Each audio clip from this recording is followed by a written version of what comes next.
ये बात है जून 1988 की, जब इलाहाबाद चौक कोतवाली में नई नई पोस्टिंग पर आए कोतवाल ने एक खूंखार गैंगस्टर को पकड़ने का फैसला किया। नए कोतवाल नवरंग सिंह ने पूरे चौक इलाके का घेराव किया, लेकिन गैंगस्टर भागने में सफल रहा।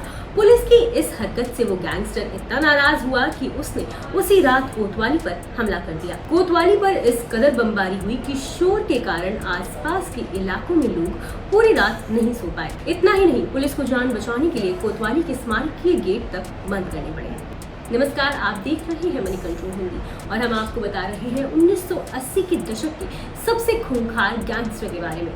ये गैंगस्टर कोई और नहीं बल्कि शौके इलाही उर्फ चांद बाबा था, जिसे 1980 के दशक में तब तक के इलाहाबाद और अब के प्रयागराज के इतिहास में सबसे खूंखार गैंगस्टर और बमबाज के रूप में जाना जाता है।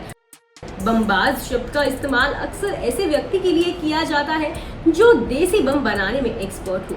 शौके इलाही और माफिया से नेता बने अतीक अहमद के संबंधों की कई कहानियां हैं। कोई चांद बाबा को अतीक अहमद का गुरु कहता है तो कोई उसे उसका दोस्त बताता है। अतीक अहमद का नाम 24 फरवरी को उमेश पाल हत्याकांड के बाद एक बार फिर सुर्खियों में आ गया। बीएसपी विधायक राजू पाल की बेरहमी से हत्या के मामले में उमेश पाल एक प्रमुख गवाह था। इलाहाबाद छात्र संघ के पूर्व अध्यक्ष अभय अवस्थी ने कहा, मुझे लगता है कि किसी भी सर्च इंजन पर चांद बाबा के बारे में नाम और कुछ डिटेल आपको मिल पाएगी, लेकिन इलाहाबाद के बोल्ड इतिहास और पुलिस रिकॉर्ड में इसे अच्छी तरह से हाईलाइट किया गया है। अभय अवस्थी ने कहा कि शौके इलाही उर्फ चांद बाबा का आतंक 1984 से 1989 के दौरान चरम पर था। उन्होंने कहा कि उन्हें पूरा विश्वास है कि चांद बाबा अहमद के गुरु थे। उनके मुताबिक ये सब नवंबर 2084 में शुरू हुआ था, जब इलाहाबाद तत्कालीन प्रधानमंत्री इंदिरा गांधी की हत्या के बाद कानून और व्यवस्था की स्थिति से जूझ रहा था। अभय अवस्थी ने बताया, ये तब था जब चौक इलाके में सब्जी मंडी मोहल्ला की संकरी गलियां एक नीम हकीम या बाबा की हत्या की गवाह बनी, जिसे चांद हदी नाम के एक शख्स ने कथित तौर पर अपने बड़े भाई की मौत का बदला लेने के लिए मार डाला था। इसके बाद चांद हदी को गिरफ्तार कर नैनी जेल भेज दिया गया। अभय अवस्थी के मुताबिक वो जमानत पर बाहर आया और चौक के ठठेरी बाजार इलाके में अपने भाई के दोस्त की हत्या कर दी और उसके ऊपर बम से हमला किया। उसका तीसरा शिकार एक वकील था और उन्हें भी कुछ पैसे के विवाद के बाद दिन दहाड़े क्रूरता से बम से उड़ा दिया गया था। बैक टू बैक 3 हत्याओं ने उसे प्रयागराज के गैंगस्टरों के बीच फेमस कर दिया। कुछ ने बहुमत के साथ उसे अपना लीडर बना लिया और जिन्होंने विरोध किया उन्हें बम से उड़ा दिया गया। उनकी हत्या कर दी गई क्योंकि उसने पहली हत्या एक बाबा की थी, इसलिए वो चांद बाबा के नाम से फेमस हुआ। कहा जाता है कि 1986 में जब उसके खिलाफ मुकदमों की फहरिस्त लंबी थी तो उसने कोर्ट में सरेंडर कर दिया और नैनी जेल में बंद हो गया। अभय अवस्थी ने कहा, लेकिन इससे भी उसके आतंक में कोई कमी नहीं आई। ऐसा कहा जाता है कि जेल के अधीक्षक ने एक बार चांद बाबा की मांग को ठुकरा दिया था, जिसके बाद जेल में मिले कच्चे माल से उसने एक बम तैयार किया और बाद में अधीक्षक पर हमला कर दिया, जो सौभाग्य से बच गया।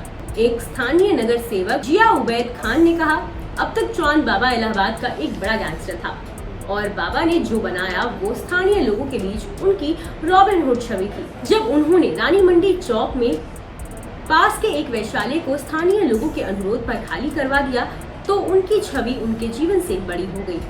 उबैद खान सब्जी मंडी मोहल्ला में रहते हैं। ये वही इलाका है जहां चांद बाबा रहता था। चांद बाबा के उदार भाव का सभी ने स्वागत किया और उन्हें स्थानीय लोगों और युवाओं के बीच और ज्यादा लोकप्रिय बना दिया, जो उन्हें एक युवा आइकन के रूप में देखने लगी। उबैद खान ने कहा कि बढ़ती लोकप्रियता की वजह से चांद बाबा को राजनीतिक संरक्षण भी मिला। 1988 में अपने राजनीतिक गॉडफादरों की सलाह पर चांद बाबा ने आत्मसमर्पण कर दिया और नैनी जेल चले गए, जहां से उन्होंने निगम चुनाव के लिए नामांकन दाखिल किया और बाद में चुनाव जीता, जिसके बाद वे जेल से बाहर आए। बाहर आने के बाद वो अतीक अहमद की खुली जिप्सी में सवार हुए और मार्च किया। जेल से अपने इलाके तक रोड शो किया। खान ने कहा कि चांद बाबा के साथ अच्छे संबंध रखने वाले अतीक अहमद ने 1989 का विधानसभा चुनाव लड़ने की इच्छा जताई थी, जिसकी तारीख की घोषणा तब नई हुई थी। उनके अनुरोध पर चांद बाबा ने पहले उन्हें आगे बढ़ने की अनुमति दी, लेकिन उनके राजनीतिक गॉडफादरों की तरफ से उनका ब्रेन वॉश किए जाने के बाद उन्होंने भी उसी इलाहाबाद पश्चिम सीट से पर्चा भरा, जहां से अतीक अहमद एक निर्दलीय उम्मीदवार के रूप में चुनाव लड़ रहा था।